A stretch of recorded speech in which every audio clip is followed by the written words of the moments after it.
Actividad individual, laboratorio microbiología 1, virtual, experimento individual basado en la guía y documentos unidad 3, presentado por Juan Carlos García Rivera, al director de microbiología ambiental, Jorge Alejandro Rodríguez.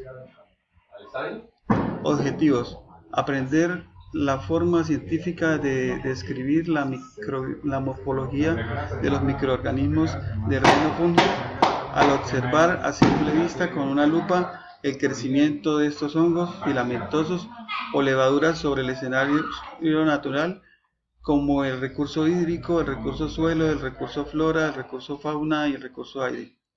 Segundo, fomentar en el estudiante el estudio de la micología ambiental básica y su fundamentación a través del uso de claves taxonómicas de hongos y manual de descripción macroscópica de hongos. Tercero, entender y observar los distintos tipos de crecimiento dependiendo el metabolismo celular por medio de la columna de Winogradzki. Primero, simulación del medio de cultivo. Para esta fase de simular las condiciones en que prosperan los microorganismos presentes en nuestro entorno, se realizó en medio de cultivo casero con gelatina sin sabor. Los pasos fueron los siguientes. Se preparó gelatina sin sabor en 3 recipientes y se dejó solidificar la gelatina. En el primer recipiente se colocó en la parte central 2 granos de suelo, se dejó en ambiente fresco y seco, observando los cambios y crecimiento durante 15 días. En el segundo recipiente se colocó una gota de agua sustraída del río de Oro en el municipio de Girón, y con ayuda de un copito se arrastró la gota sobre la superficie de la gelatina, como indica la figura. Posteriormente se dejó en un lugar fresco y seco y se observaron cambios y crecimientos durante 8 días. Para el tercer recipiente se utilizó una muestra de hongo filamentoso proveniente del moho de un pedazo de fruta localizado en el medio de cultivo casero. Se dejó la muestra por 10 días registrando los cambios observados. Registro fotográfico: muestra del suelo, muestra del río, de agua del río, muestra de frutos. Resultados del medio casero de cultivo. Para este experimento usé suelo o tierra que saqué de una matera de mi casa para ver la formación del hongo.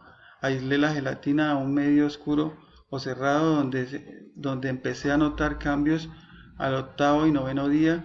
Se observa un tipo de moho algodonoso blanco que crece sobre toda la superficie de la muestra y no sobre la gelatina. La gelatina se toma de color marrón, pierde su translucidez. Resultados del medio casero de cultivo. Para este experimento, que se hace con agua que retiré del río de Oro, se observan múltiples grupos que se forman en la periferia del vaso, posiblemente por fallo en la técnica de introducir el agua. En cuanto a los microorganismos presentes, se observan hongos filamentosos pequeños que no se extienden ni comunican entre sí. Se observa también a lo negro, posiblemente una contaminación de la muestra. Resultados del medio casero de cultivo del pedazo de fruta. Para este experimento usé un pedazo de fruta que ya presentaba un poco de moho sobre él. El crecimiento de este fue bastante rápido. El tipo de hongo y filamentosos que dio es muy diferente a los anteriores.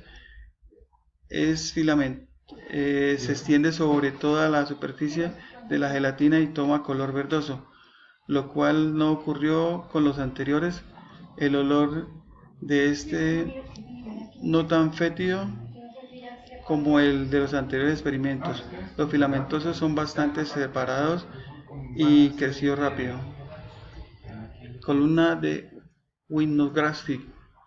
Se colocó en el fondo de un recipiente de vidrio una mezcla de fango del río de Oro, junto con el papel periódico, hojas secas y materia orgánica, cáscaras de mandarina. Se agregó una puntilla de acero y se dejó una capa compacta de lodo aproximadamente 10 centímetros de espesor.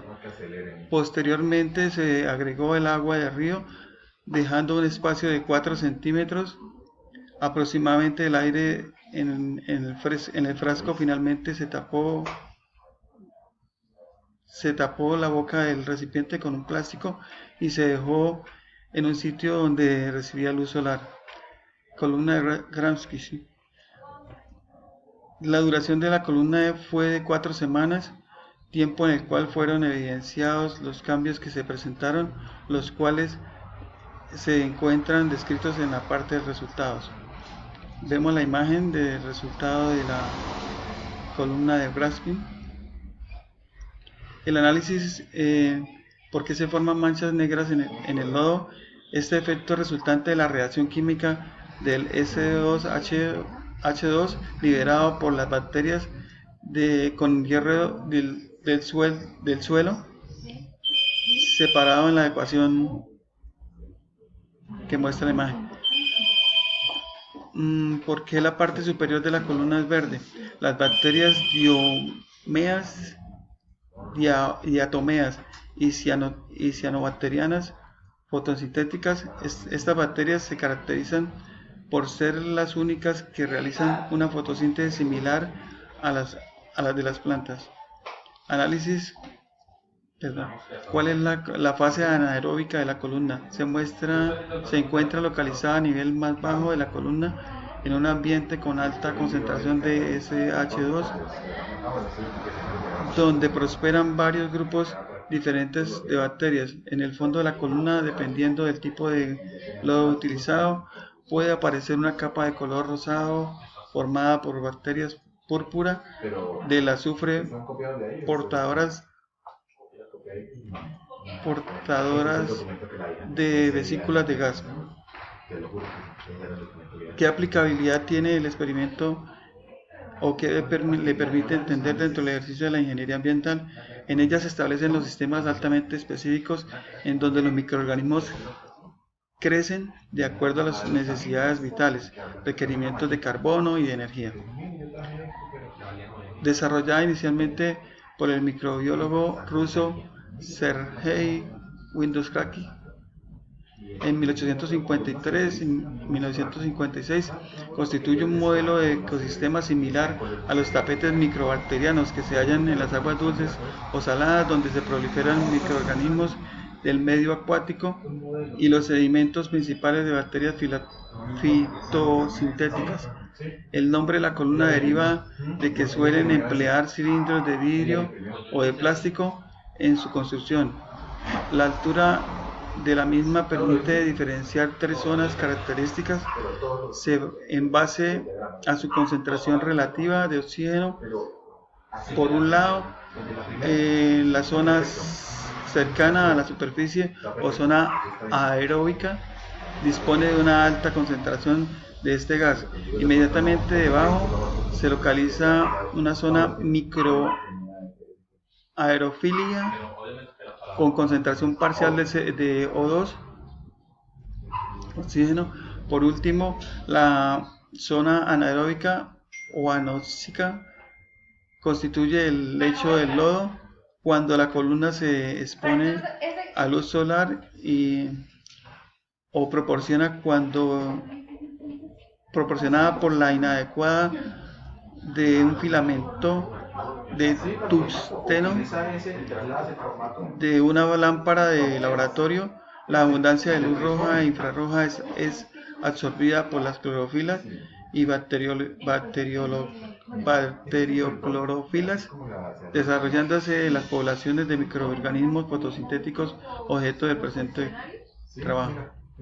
La bibliografía está presentada en la imagen y muchísimas gracias.